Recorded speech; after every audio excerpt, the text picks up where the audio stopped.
There can be no meaningful people-centered approach to justice if justice seekers don't believe that courts can adjudicate cases impartially and without external pressure.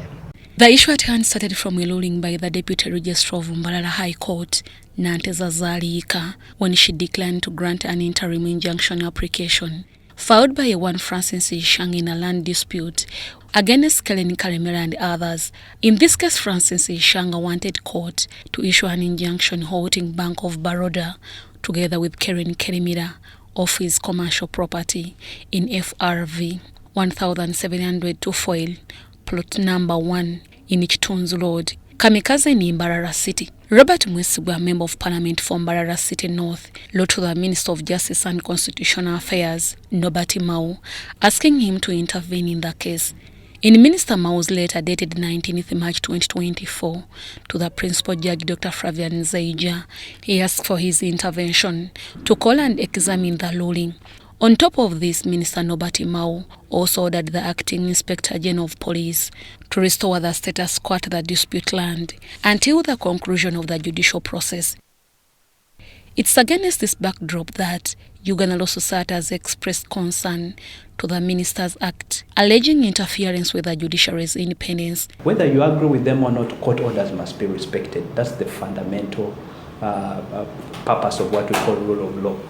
Judges make decisions, and of course in making decisions there can be places where they will reach unjust conclusions. That is solved through the appeal process. So if you're dissatisfied with the decision, what you do is you appeal to the next level. Oundo says with such acts, this erode public confidence in the judiciary to the extent of not respecting court orders and rulings. Judicial independence does not mean that judges are not accountable. The Constitution has gone ahead to provide that if you have any complaint against a judge and you feel that they have intentionally, in bad faith, acted wrongly, then your self-correction mechanism is with the Judicial Service Commission.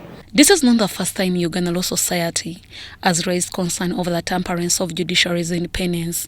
Of recent, the society expressed concern over the President's letter to the Chief Justice in Justice Chabaho and Uganda Muslim Supreme Council case. It is a dangerous precedent, and it's important that we don't create that precedent where you have ministers writing to the courts.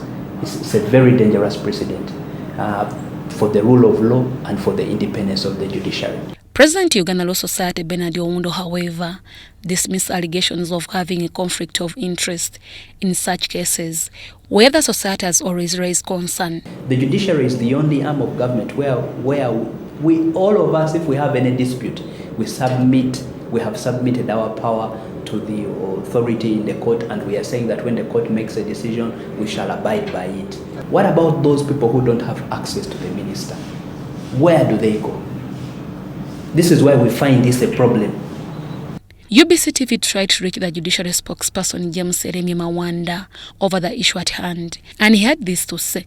The ULS letter is their opinion. It is their opinion, and we have no control over their opinion. While at the 25th Judges Conference, the Minister for Justice and Constitutional Affairs, Norbert Mao, pledged to deal with whoever tampers with the judiciary's independence. It would be wrong to seek to remove a judge from office for the sole purpose of achieving a political end.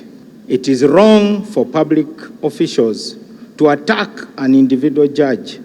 My duty is only to balance judicial independence against judicial accountability. Deborah Namamonde, UBC News.